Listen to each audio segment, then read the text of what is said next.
Salutation Shades, and welcome back to your one-stop shop for all things strange and unusual, talking with shadows, the conversation everyone has, but no one wants to admit to. Here with your host, Vic Waitley. And Marcus D, and we're super excited to be coming back to give you a fantastic episode on all things strange and unusual with government paranormal projects.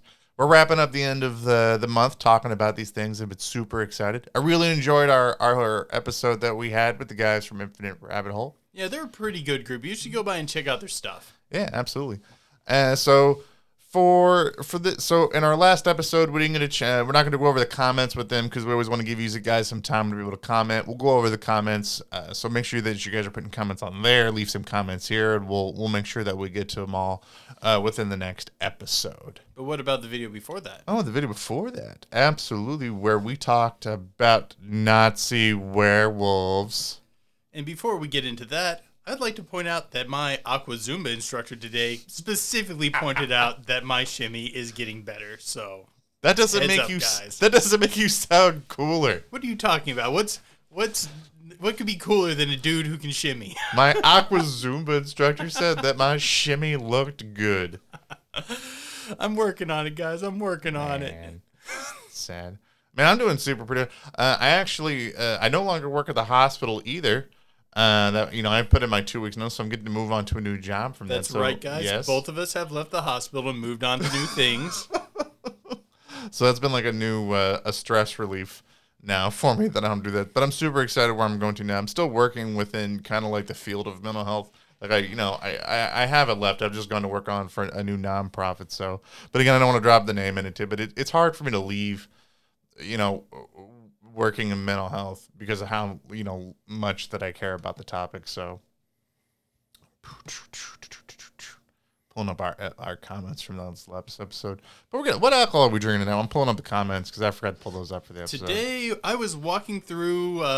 Ellie took me to like kind of this organic marketplace with a lot of health food, and I just immediately went over to the beers. She's like, I'm at a health food store. I need to find something unhealthy. So she was like picking out like random vegan stuff to eat. I got myself a whole selection of beers they had there, and this one that we're drinking today is called Little King's Cream Ale. And I'm pretty sure it's probably not good for us, which means it's perfect for us. I like how you're like, all right, fine, you can take me to the health food store, but I'm going to find the most unhealthy thing for me there and get it. Yeah, of course. But yeah, the weird thing about these is the bottles are freaking tiny. You get a bunch of bottles, but they're like little bitty glass bottles. Like my hands, which are already pretty big, look like freaking giant hands grasping this thing. It's freaking nuts. I did try one earlier. They were pretty good. I'm hoping Marcus also likes them, but we'll get his opinion here in a second. I know it's not as valuable as mine, but we're going to give him a chance to speak anyways. Yes. All right. Pop me over one of those. Pop me over one of those alcohol things. I'm already ready to get. Man, I'm telling you, I'm free from my previous job. I'm ready. I'm recording a podcast for you guys today. I'm ready to get into this over now. The audio equipment. No, around the audio equipment. Trying to destroy my awesome audio equipment. I'm on to you. Okay, popping mine. And cheers, guys. All right, cheers. Cheers to new work. Awesome. All right, Britton Talkin said, there's a non-occult depiction of post-war werewolves. The Young Werewolves, directed by Sam Fuller. I did not know that there's a movie about these guys. I would love to see that. Nighthawk patron. Congrats on the new equipment, guys. You sound a lot better now. Also, I immediately thought of Call of Duty when you brought up Nazi zombies. Maybe Call of Duty Black Ops was more historically accurate than we thought. LOL. I haven't played it. Is it good? Yeah. Call of Duty Black Ops, absolutely. Yeah, there's something. You fight Nazi zombies. I'm pretty sure, like in one of the levels or something like that from back in the day. I'm pretty sure if they wanted to take it up a level, fighting Nazi werewolves would probably make it even more difficult for you to be fighting some of those things. The only Nazi busting game I've ever played was like the old school original Wolfenstein. Oh, dude! Oh my! I can only imagine, like, if you're a U.S. soldier having to go against one of the, like, Nazi werewolves. I would have to honestly see. I imagine it would be kind of like the scene from Starship Troopers, like right before they land on the planet to fight the bugs. They're like, "All right, we're going into the first wave against Nazi werewolves. That's okay, just more Nazi werewolves for us to kill." It's like, you land on this guy, you kill anything with a German accent. That's walking around with too much hair. Like, whenever you, like, land on that planet. Oh, goodness. Creepy California super fan said, "I love this. I wonder if you guys ever heard of Nazi Ranch in North California. I've heard it was built during the war by some Nazi sympathizers." I 100% believe that. I think a lot of people don't realize, like, the kind of support that the Nazis had in America before World War II. There were some uncomfortable parades going on. Oh, yeah, there was a surprisingly high amount of people that empathized with the Nazis early on. Mm-hmm. But that kind of faded around the time when they started sinking, like, U.S. vessels going across. It kind of eroded, and it ended up becoming something very fringe. But no, I'd never heard of that camp. I hadn't heard of that. I hadn't heard of it. You know, I've heard all the rumors that, like, the Nazis ended up, like, in either in Antarctica or in Argentina Or the moon. Or the moon. The moon. Or the moon. Izzy28 says, "You guys sound great. I always leave a like for you guys. I thought you guys covered Nazis' mystic weapons like the bell.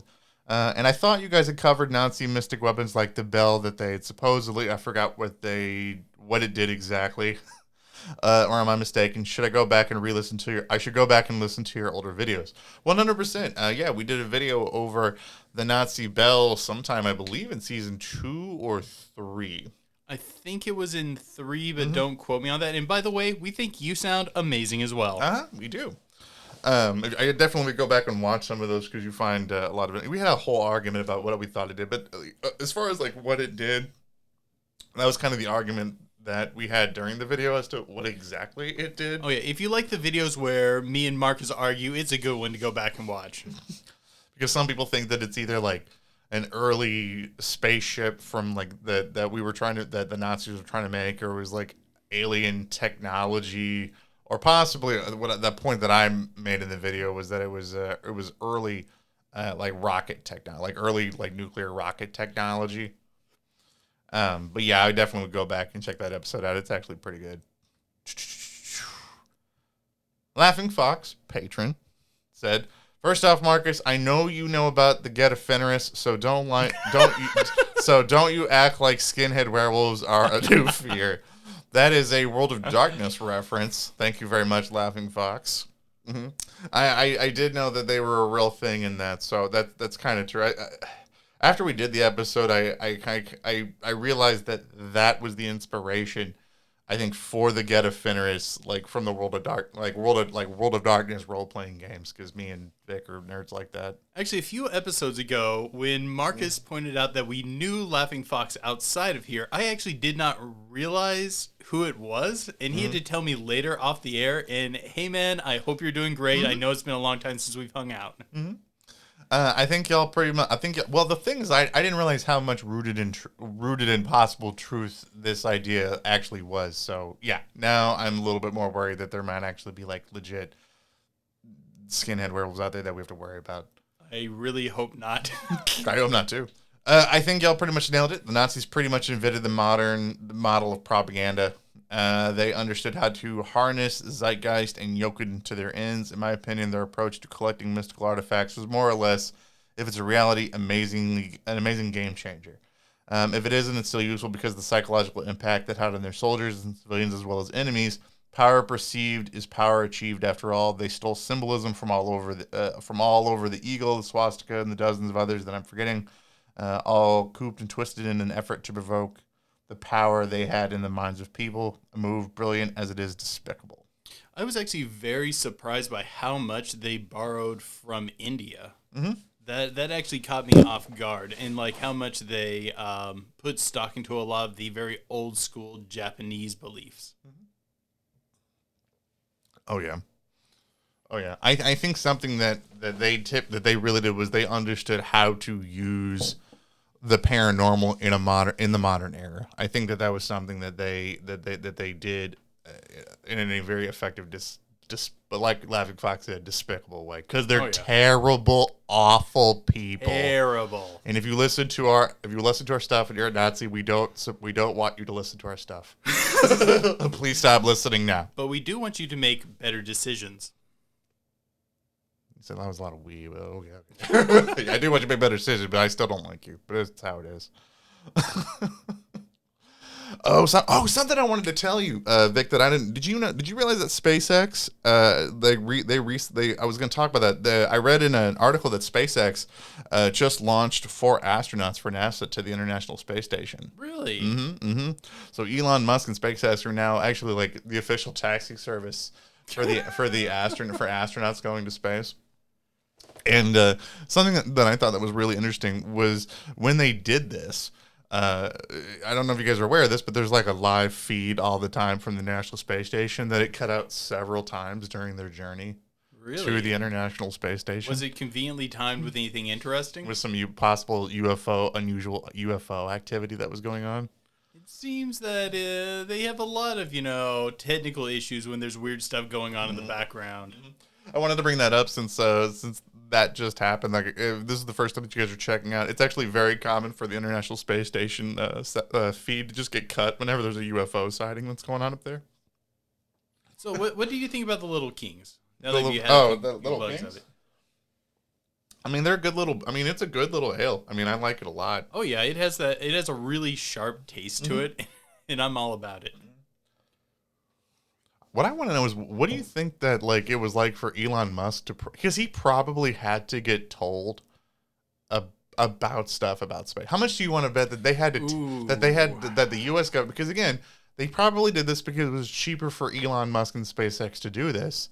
So at some point, if you're going to do this to save money, what information do you think that they would have had to have told him? They probably would have given him the minimum amount of information combined with the maximum amount of threats if he discloses it. Like, all right, you're going to see stuff that's up there. You better keep your mouth shut, and we will buy all of your weed for the rest of your life. Like, I can just see them having to say something like that. Like, what do you think he asked for?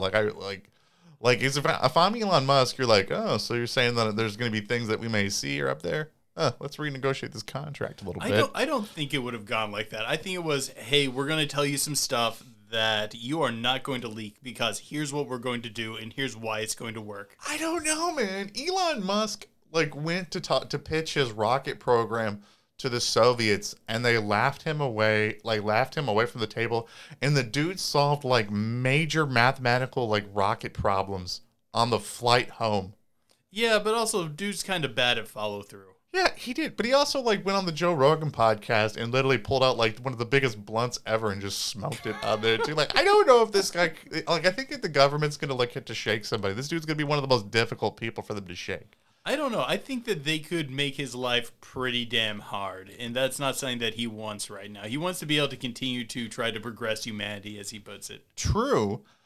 Which I think is an ace up his sleeve, because one of the things we've always said is the reason why I think that you can't have some of the best working on a lot of government projects is because, if someone like Neil deGrasse Tyson would say disappear, he's probably not working on stuff, because if he would disappear, we'd all know. If Elon Musk was up one day just disappeared, or, had an accident in the shower, air quotes, I think it's going to be more highly noticed. I think this is something that he would know. But I feel like Musk would be a good person to bring in because he already has a history of working with the government. Mm-hmm. And I feel like they would consider him, if you're going to bring in a genius level person, him to be one of the safer ones. And he's probably going to be like, okay, if I'm going to do this, I'm going to get a tour of Area 51. And yeah, probably. And honestly, probably something like the guys from the movie Armageddon, where he goes, and I don't want to pay taxes ever again. I can imagine him having them over a little bit more of a barrel, I think, than the average person. But comment below what you guys think about the whole thing with Elon Musk. Do you think that they filled Elon Musk in on anything? Do you think that what do you think he got out of the whole deal? I want to get your guys' thoughts and opinions on that before we get into, before we keep going with the rest of the episode. But okay, you ready to get into Project Sign? No, Project Stargate. Oh, Stargate. You're God, drunk. shut up. Sorry, we've been doing a lot of government projects. Yeah, we have. So today, guys, we had our episode where we got the guys from Infinite Rabbit Hole on. We talked a lot about the movie Minister of Goats and its relationship to the Stargate project and what we thought. And we thought that we'd keep the conversation going a little bit, just with me and Vic, so we can kind of give some of our other thoughts on Project Stargate. For our discussion, I ended up reading Memoirs of a Psychic Spy by Joseph McGonigal. And I believe you read something as Yeah, well. I read Phenomenon by Annie Jacobson, which is a really good book, and I highly recommend it. Both of these books are on Audible, which makes it way easier to power through some of these really books. should get sponsored by Audible. I did some looking into it. It's really easy. That's why everyone's sponsored by Audible. Plus, we're like using it all the time now. And we're on. I think you can download our stuff on Amazon. Our stuff from there. Yeah. So that was the stuff that and those two books really influenced a lot of the conversation that we had with the guys from Infinite Rabbit Hole. And I know your book followed a lot about a guy that went through the program. Yeah, I really didn't anticipate it to be as much a memoir of this guy's life as it was. I thought it would focus much more on Project Stargate, which it did a lot. But I also learned like a ton about just this guy's life, which, although cool, he had a cool life, wasn't really what I was aiming for. My book by Annie Jacobson, Phenomenal, was it was a huge overview look of Stargate, because a lot of the documentation from Project Stargate became declassified only within the last couple of years. Within the last 5 years, even after the movie, the Minister of Goats came out. So we got to see a lot of the declassified stuff that came out from that, and it's really, really interesting. Would you recommend your book? I would absolutely recommend my book. I'm not even fully through the book. I'm up to a part in the end where it's talking about like the United States, like and the Chinese relationship, like when it comes to parapsychology, which is weird. Like it's taken off in a whole new direction. But yes, I would highly recommend this book. I'd recommend mine if you're interested in seeing what the full life of what it took to become a psychic spy, how that affected someone's life, and everything about just one man's story through it. And it was very well written, and on Audible it was very well read. But if you're looking for something that's more brass tacks, then maybe not. But if you want to get into the nitty gritty of everything, go for this one. Yeah.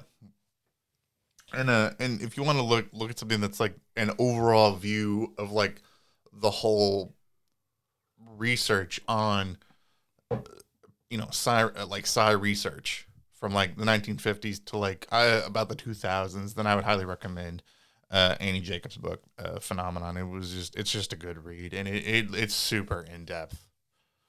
Where do you want to start on our conversation about? Ooh, okay, I feel like when you're talking about Stargate, you really need to talk about remote viewing as a primary part of it, because that Correct. seems to be one of the areas where they had the most success in. Mm-hmm. I would absolutely. So let's start somewhere within the remote viewing. Actually, do you want to go ahead and tell that story you keep trying to leak and I keep stopping you? Which one?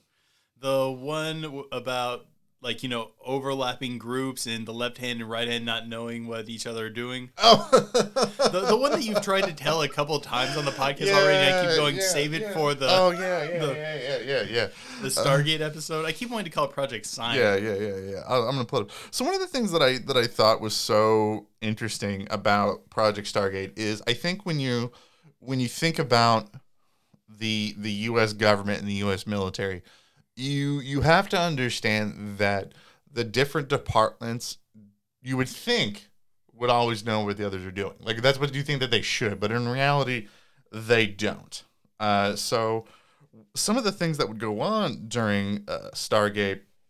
Actually, before you go into the story, let's give a brief overview on what remote viewing is. Yeah, go ahead. It's where someone basically views an area they are not currently located at. Usually it involves them writing down notes, drawings, getting their impressions from what it is. But like, say, me and Marcus are doing it. I would tell Marcus a coordinate to remote view, and then he would tell me what is there. And if really you want to like, I think the movie, like the mini Stargate, I think really did a good job painting like what remote viewing like looks like. But one of the things I thought was really interesting was so during the during Project Stargate, it was often that the different groups of the military, they would always seem to test the psychics over and over again as to see like how good their extra abilities was. So I was reading this one particular guy named Pat Price. Pat Price was a guy that the government found that claimed to be in a remote view of his whole life. Then he had the ability to do this. So the military brings this guy in, and the guy that's conducting his test, he wants to give him a test. So what he does is they're going to do what's called like a coordinate remote viewing, which is where you give them a group of coordinates, and then you tell the remote viewer what's at these specific coordinates. So what he does, he goes to this other member of the military that he with the intelligence community that he's with, and he said, "Give me a set of coordinates, but I don't want to know it's there. Like I don't want there to be any way that we can taint this." And the guy gives him a list of coordinates, and then the military guy goes back to Price, and he says, "Okay, I want you to look at this particular location." And the guy, Pat Price, like he does his remote viewing, and he ends up describing like he's like, "I see like this particular base. I see these columns that are in there. I think it's a silo. I think it's a silo in some sort of way." And then he starts describing like stuff within the base. He describes like rooms within the base. He starts describing papers and specific information that's written on these particular papers. And so the guy goes back to he delivers all this to the military guy that's doing the test with him. And then the guy goes back to the guy that he got the coordinates from, and he said, "This is what the guy said." And the guy went, "No, that's not what's there." He's like, "No, these coordinates were like a lake house that I live by. There's just a house in the woods." So they initially thought that the program was a failure. But what ended up happening a little bit later was a bunch of guys from the CIA CIA internal like investigation service show up. Never a good sign when they just suddenly show up. They show up, and apparently, what Price ended up describing to them was a secret satellite base that was like deep state satellite base that was like just a couple miles down the road. And the information that the guy had discovered from like on the paper was correct. Like deep within this base, they had no idea how this guy would have been able to get this information. They thought he was a Soviet spy. They were ready to drag this guy, but like they were ready to throw this guy in jail, and then interrogate Pat Price in order to determine like, is this guy a spy? And in the end, they determined that he's not. He's just a guy. There's been a ton of testing when it comes to remote viewing, both by the government and then by firms outside of the government. Since there's actually a lot of groups and even remote viewing clubs. Mm-hmm. Where one member of the club will go out to a location and put something, and then they'll basically give everyone the coordinates they left it at, and then all the members of the club would attempt to remote view the location to see what was left there. Mm-hmm. One of the interesting things when you talk to remote viewers that I picked up on is some of them will claim that the bigger something is a secret, basically the more people have tried to hide it, the brighter it seems to come through. That when remote viewing, often it's easier to find the things that are hidden or that someone's trying to hide than actual mundane objects. Like one person even explained it as in like it glows. There's this glow coming from hidden things, which I thought was really fascinating. I did too. Like, did you notice that thing, like throughout the entire lifespan of Project Stargate, like no matter what project you were looking at from the 1960s all the way into, oh my God, even today, like the United Kingdom even did their own remote viewing research in the mid 2000s to see if that it could be used to find weapons of mass destruction.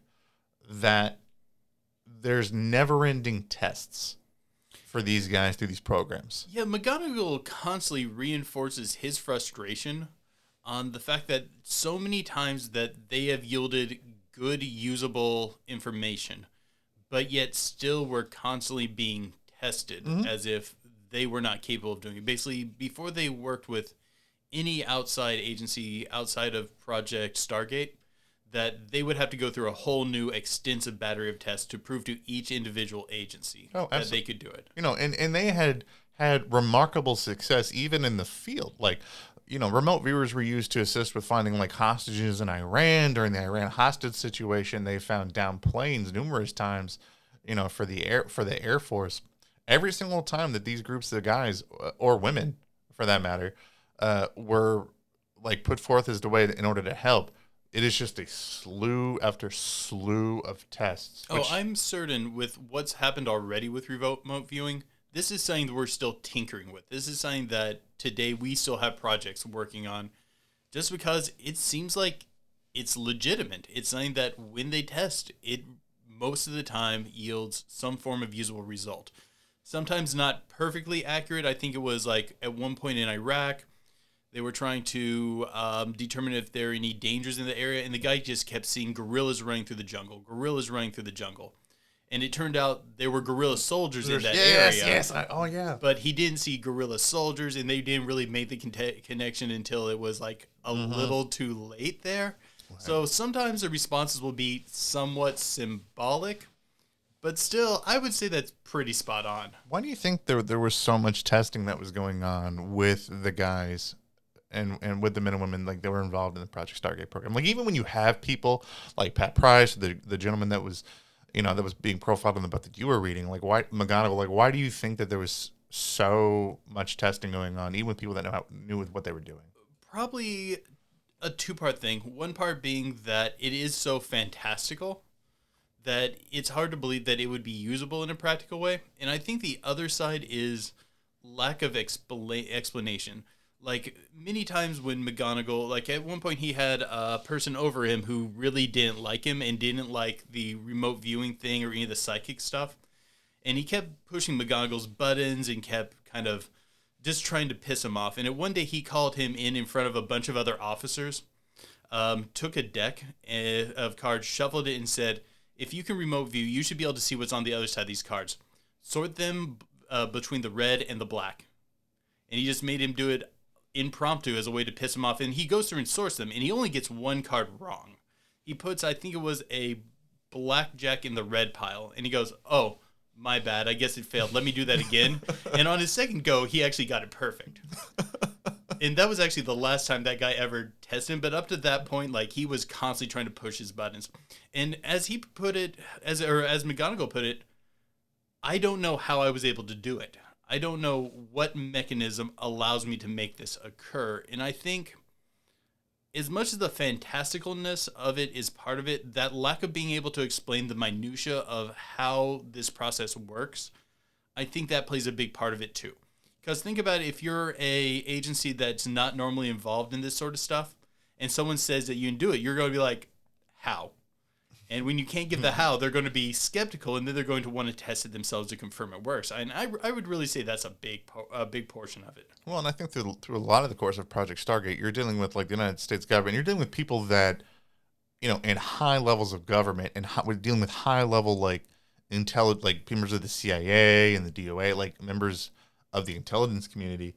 And it's their job to know certain things. And if you know things that they don't, or they don't know how you know this particular information that you have, I can imagine like remote viewers being like a huge security threat to a lot of these guys, because throughout the 1970s, you're 50s, 60s, and 70s, you're terrified of like the Soviet Union and their own side research that they're working on, or and throughout. And I think a piece that's missing through the book that I was reading is the number of Soviet spies that is discovered by the United States government. Like through the whole course of the book that I was reading, like the lady's like, and the guys that are being interviewed, like, I don't know why these guys don't trust us, but literally there's like dozens of Soviet spies in jail that they caught that was feeding information to the United States.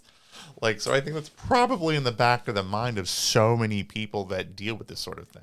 Let's go ahead and take our intermission, because when we get back, I have a story of something going on remotely, but it's not just viewing. Yeah. So we'll go ahead and we'll take a break.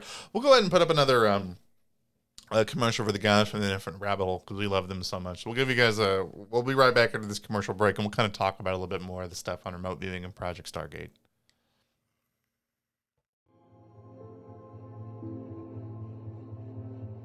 Welcome to the Infinite Rabbit Hole Podcast.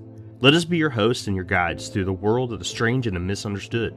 There is an entire world that parallels our own, and with your help, we can uncover the truth and break the walls of our dimension to expose the reality that lies on the fringe of our existence. Follow us into the worlds of science fiction, cryptozoology, the paranormal, extraterrestrial, fringe medicine, psychological anomalies, and everything in between.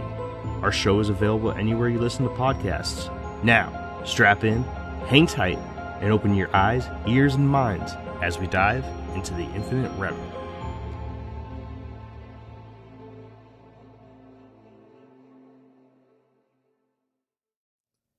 All right, and we are back.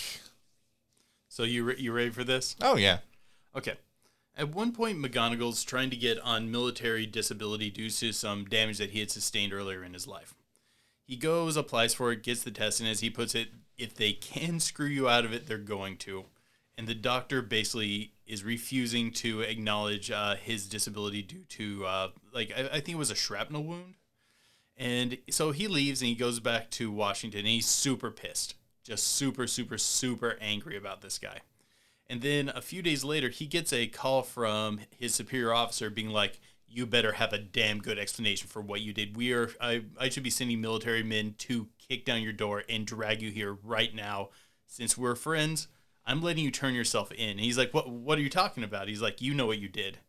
And he's just like, no, I have no clue what I could have done to really get this sort of response.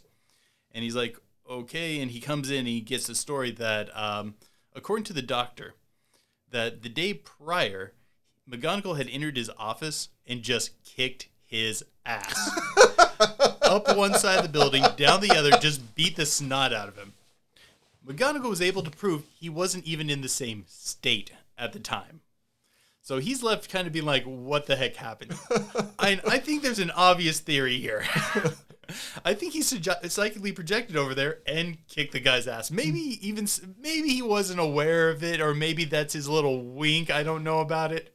But maybe subconsciously, he was so angry, he projected there and in a physical way beat the snot out of it. Because the guy he didn't think that it was like a psychic projection or a ghost of him. Like, he thought the guy was literally at his doctor's office and beat him up. I think though, if you're trying to get on disability, you'd be like, what makes you think you need to be on disability? You could just be like, well, I think I can like psychically project my my mind in remote view. Like, just being honest about what you could do might convince them that you're crazy enough to need disability. But that's an interesting possibility there, though. That's true. If one could accidentally do this, like if you're trained mentally to project your consciousness into another area, it's another step to say that you can physically manifest yourself there now, especially accidentally. That's where it gets a little scary, but I thought this might be something fun for us to chew on for a little bit. Can you imagine? I think that also, too, might be a little bit about why so many people in the upper echelons of the military might not wanted to have believed that these guys could do the things that they could do. Because if you're trying to counter some of these things, can you imagine having to worry about, like, people being able to, like, psychologically project themselves into rooms to attack people, or if they concentrate on you enough, they stop your heart. Oh yeah, like some of the Soviet experiments. Yeah, or they could just peer into the most like deepest, darkest vaults to get America's secrets. Well, once again, it becomes complicated because these people who are doing these projections can't explain how.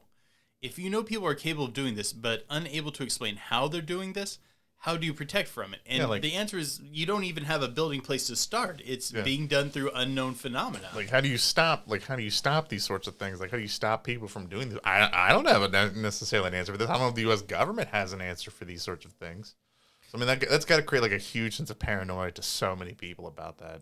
I would assume by this point, if they did continue their research into it, a lot of it has been geared towards how one is capable of doing this. And if they've come up with an answer, maybe they've managed to come up with a means of stopping it. But the problem is with us as the public, we don't have a groundwork to go off how it's done. Like what they're doing now with like cyber, I think, even just how psychic projection is done. Oh, okay. Oh, absolutely. One of the programs I thought was really interesting was in the 70s. The government was having to come up with this concept of okay, so we have to accept the possibility that maybe psychics can know where our bases are. But what we might be able to do is be able to hide where our actual nukes are. So one of the things that they did was they started building dummy nukes, and they would move the real nukes around secretly so that the Soviets, even if you could like use spy planes or psychics or whatever to look at these things, that maybe they wouldn't know where the actual real nuke was coming from. So one of the tests that they did was they came up with this idea of, well, can we try to figure out, because the Soviets are doing something similar. They thought that cockroaches might be a way to figure out how to monitor for these things, because apparently cockroaches are drawn to nuclear weapons. Oh, okay. I was giving Marcus quite the look when he said cockroaches. Yeah. So like the people in the military were like, no, we don't want to use psychics. We want to use cockroaches, because if we count the cockroaches in the air, we might be able to guess and project where they actually were. And then the psychics in Stargate were like, no, we could do it better. So they had a contest between cockroach... Okay, psychics versus cockroach cockroaches. Yeah, psychic versus cockroach counters. And the psychics won. They were able to get it, but like I think it was like the 70% guesses, like with the using the cockroach method, and like the psychics were able to get it well into the upper 80s, lower 90s. And it just pissed off so many people. 70% accuracy counting cockroaches, I guess, is actually kind of impressive, I guess. I don't know. It's weird. It's weird. You know, I just thought that was just so I could just see somebody that's like a huge skeptic being like, no, we don't need to use psychics. We'll use cockroaches. Okay. They think that they're sounding so serious in the conversation. This is just one strange idea trumping another strange idea. I know. This is just the weird stuff that your tax dollars got spent on in the 70s to try to figure out. Oh, it'd probably make us cry if we knew how much. Oh my gosh, it's so hilarious to me. I just couldn't. Oh my god. Oh god. So, you said it was around an 80% accuracy with the remote viewers? Yeah, like mid 80s to low 90s for the guys that they tested for this. That's pretty impressive. I always thought it was interesting the sort of people they brought in to test for these subjects. Yeah. Oh yeah. Well, what a thing, like, you know, like the movie The Minister of Goats that movie tried to like show is that it was all military people. Like that's the thing the movie did, and that's not true. Yeah, McGonagall specifically talks about, and the way he portrayed it seemed like he was in the first round, and he pointed out that there was even one enlisted man. There was only one in his whole group, and he seemed like he was surprised they were there. There were two. He pointed out only two real groups, that there were two women and one enlisted individual, and the rest were like people from officers' corps and things like that. Like even in one of the programs that I saw, they had like some like serious like legit, and like I think there was a Navy SEAL trainer that they brought in one group of people. So I mean, there was like legit people that were like high up like within the military that could claim to do remote viewing, all the way down to just random people off the street. Like Pat Price before they brought him in, you know what he did for a living? He sold Christmas trees. Oh yeah, I actually noticed a trend of a lot of these guys had kind of weird jobs. Yeah, the Pat Price, who's one of the big people in the Stargate project, sold Christmas trees, and that's how they found it. Actually technically he found them, but because a lot of people apparently approached Project Stargate with claiming that they could do these sorts of things.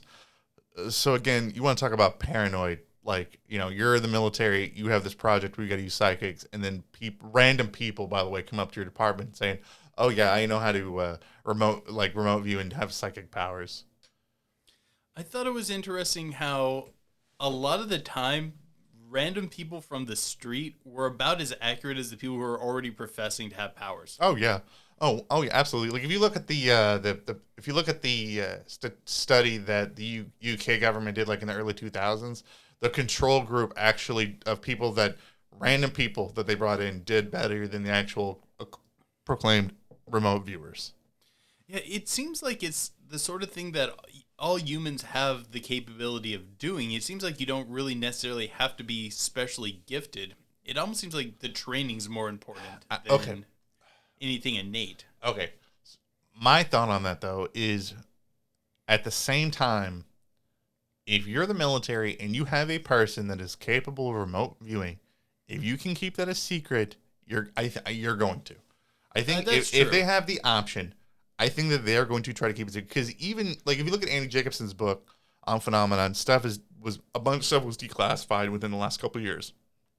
There was still a bunch of stuff that's still classified.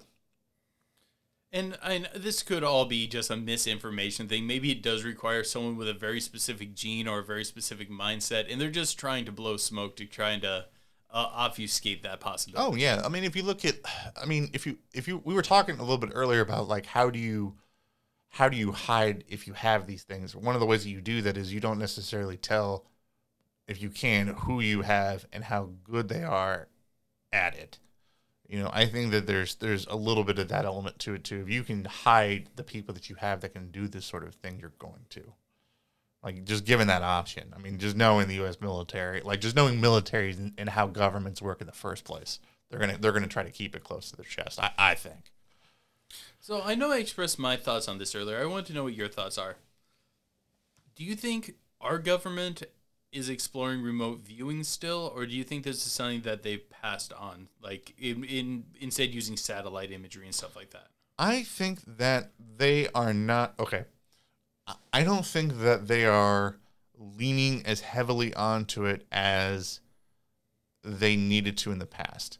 With how technology works now and how easily we can use satellites and drones and things like that, and we can put something anywhere literally in the span of like the amount of time that it would take, say, like in the 70s to get somebody to a location to be able to do one of these remote viewing tests in a controlled environments they needed to. But then now we could put a drone in that area to do the exact same sort of thing that these things can do.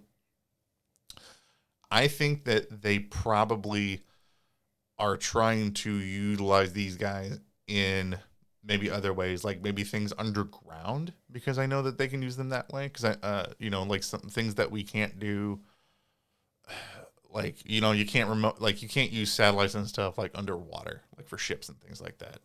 Yeah, I was actually going to say, I bet you we're using them more so now, not less so, due to the limitations of our technology. Because we can't always get information on what's in a building, what's in a briefcase, what's in a like, say, gallon drum and things like that. I think that they probably use them in conjunction with already existing mundane technologies like satellites and drones.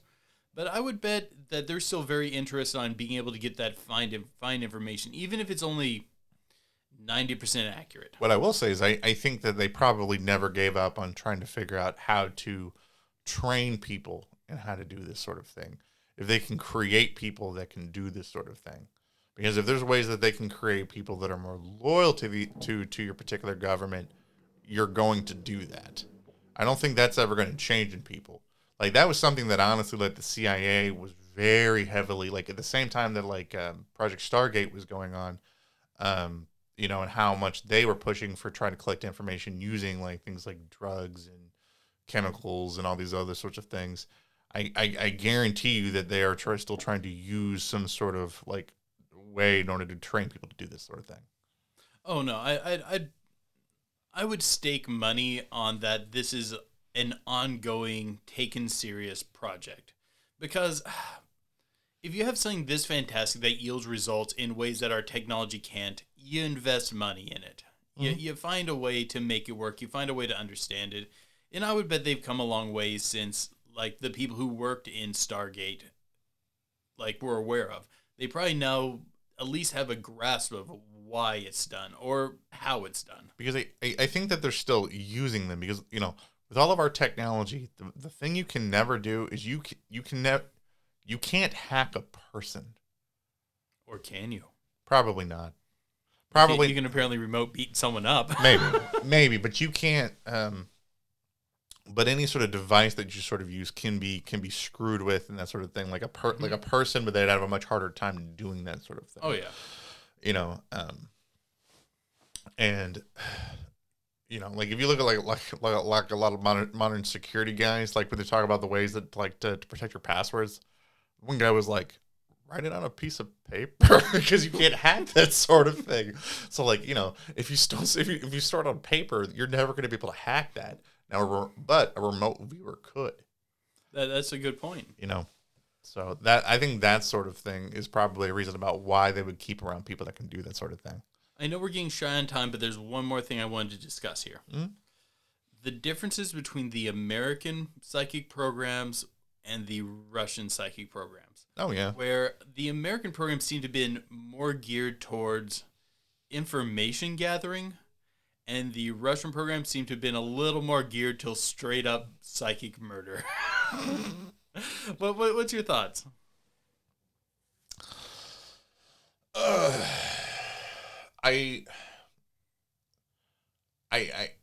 think that that's true. I think that, there was a lot less ethical considerations that was going on during the Soviet Union during a lot of the Project Stargate era. And I think a lot of that had to do primarily with, I think that the Cold War and the threat of nuclear destruction probably weighed heavily, like on the minds of a lot of people. Like when you're under constant fear that in some way, shape, or form that your country may be destroyed, that's going to push you to extremes on what you can do. Like in this sort of like Cold War, like cyber warfare thing that was going on.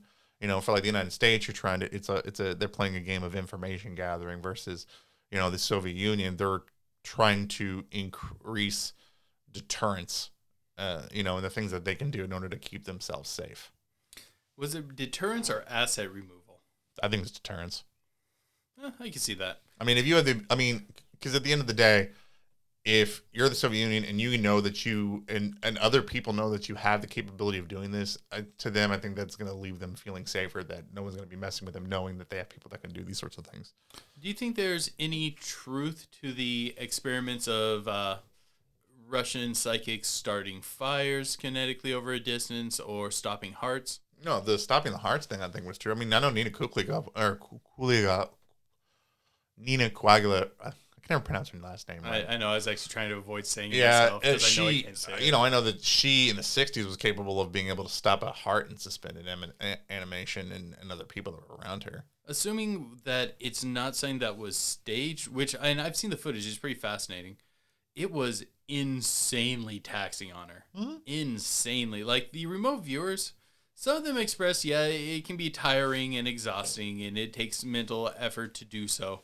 Hers put her in like intense physical pain and fatigue during much of the time. Well, it seems like if it's something that humans can do, that's might be the extent of how far we can push it at the moment. Well, for the Soviets, they, their investigation in the psi research was very under this concept that like the humans have like this aura, or they have this around them, they have this like energy field that's around them, and you can manipulate this particular energy field, to do things or to screw with people or things like that. And the kind of effort that it would probably take for you to mess with that is probably insane. And I know there were people, I mean, even all of the things that like the Soviets could do, all of these same things were reported by the Chinese government well into the 80s. What they were reporting and claiming that they had kids that could do these sorts of things.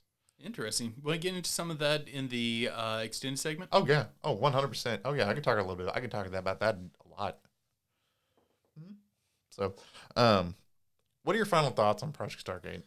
Fascinating. Absolutely fascinating. If we are not still trying to learn how to harness this, we're being dumb. These people have proven themselves. Yes, there's errors here and there. Sometimes you see gorillas running through the jungle when it's actually guerrilla fighters hiding in the dunes. But this seems like something that's effective.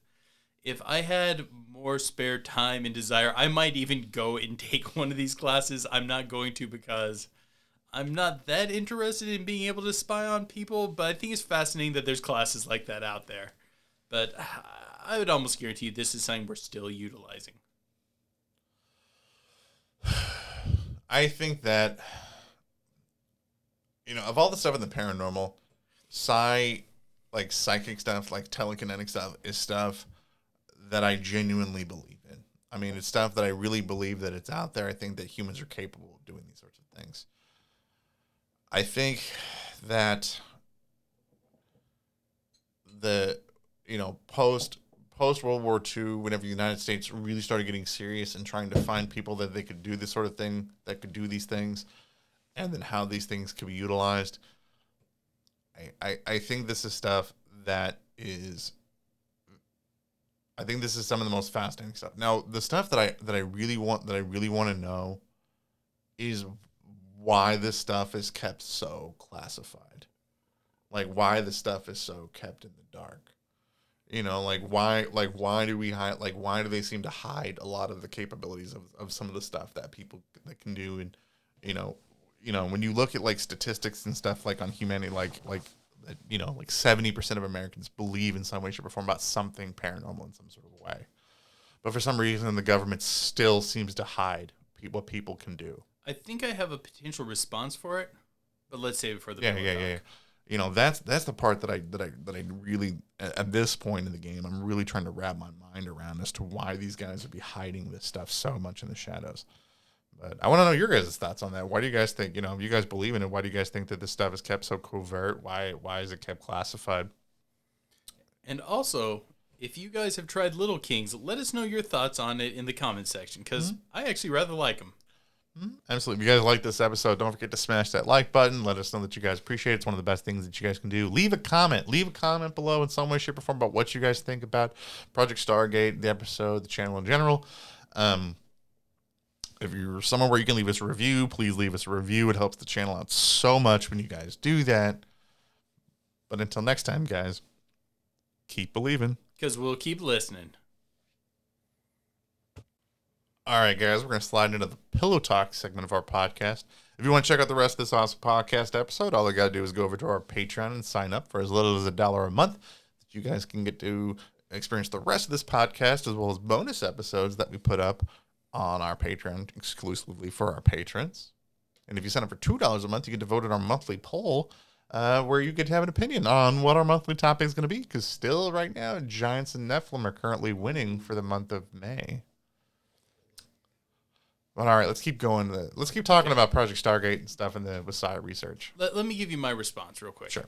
I think that one of the reasons why, if the government's been able to confirm this stuff is real, that they're still keeping it hidden from us, is that they don't want other governments to be aware of how useful the paranormal could be. I have a hard time believing that, only because I think that other governments are very... I think at this point in the age of technology, they are very aware of this stuff, at least post-World War II from the Nazis. I think that they know. But yeah, say that we reveal that there are psychic spies and they're fully capable and that we've been using them successfully for years. Mm-hmm. Yes, China probably already knows, Russia probably already knows, certain other countries already know, but small countries who may not have tried researching this yet will now be aware of it, and those are countries that we can't go and snatch up their talent from. I think you're not giving enough credit to other places' governments. I think even if you look at some smaller governments, you'll even see a richer tradition of combining the mystical with the political. I still think you'll see that even in smaller countries. I don't think